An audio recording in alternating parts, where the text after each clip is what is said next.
आठगड़े लगाण वर्षा आठगढ़ चंपापुर रास्ता कटक संबलपुर रास्त 1.5 फुट्र वर्षा पानी प्रवाहित यात्री नाही नथिबा असुविधार सम्मुखीन होउछंती। लगाण वर्षा आठगढ़ चंपापुर रास्ता कटक संबलपुर रास्त 1.5 फुट्र वर्षा पानी प्रवाहित होउछि जहाँफल लोक मैंने यातायात रे ढेर समस्या भोग करुछंती।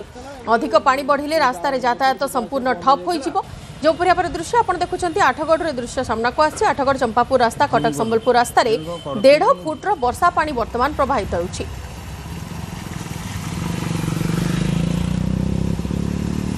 लगाण वर्षा फल बेहाल होइछि आठगढ़ उपखंड। ये गोटे रास्तार चित्र देखौछि कैमरा पर्सन कहबी चित्र देखेबे। ये रही कटक संबलपुर पुराना रास्ता जाकि चंपापुर गड़ा पाखे गड़ाटी जाकि रास्ता उपर वर्तमान 1.5 फुट्र वर्षा पानी प्रवाहित होउछि।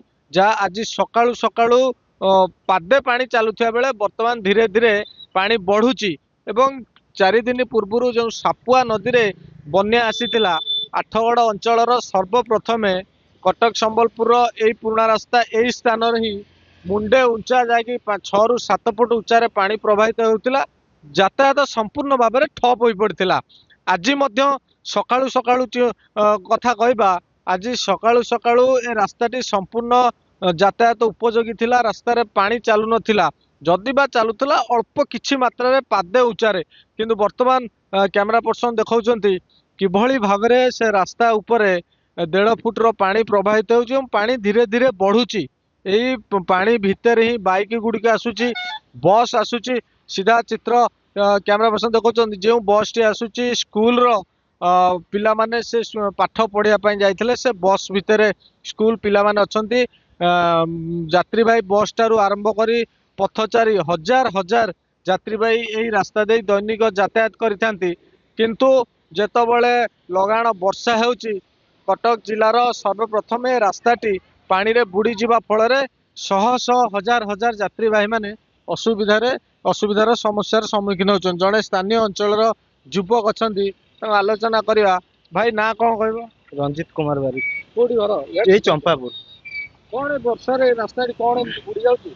हाँ एमती आगुरी तो एमती आउ किछि दिन तले एमती जो लगाण वर्षा होइतिला पूरा बुड़ी जाइतिला। अंटा अंटा छाती पानी भी जाइतिला। अबिका भी रोड किछि समय मध्य रे पूरा ब्रेक हे जो पुराना कटक संबलपुर रोड पूरा बंद हे जो कारण पानी बढ़ुची बढ़ियार लागिछि। वर्तमान बंद भी हो घंटा भीतर जीवा आसिया भी बंद हो आज्ञा से पूरा बंद हो जाता। रोड बंद हो जाता पूरा अंटा छाती मुंडे पानी बढ़ी जाता।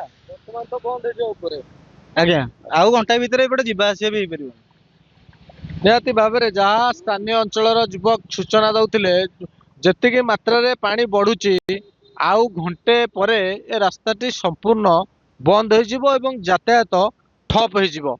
लगाण वर्षा फल सारा राज्य रे विभिन्न स्थान रे असुविधा बा समस्या सृष्टि होता बेले आठगढ़ उपखंड चाषी मानक ठारू आरंभ करी यात्रीवाही माने बड़ समस्यार सम्मुखीन होउछंती।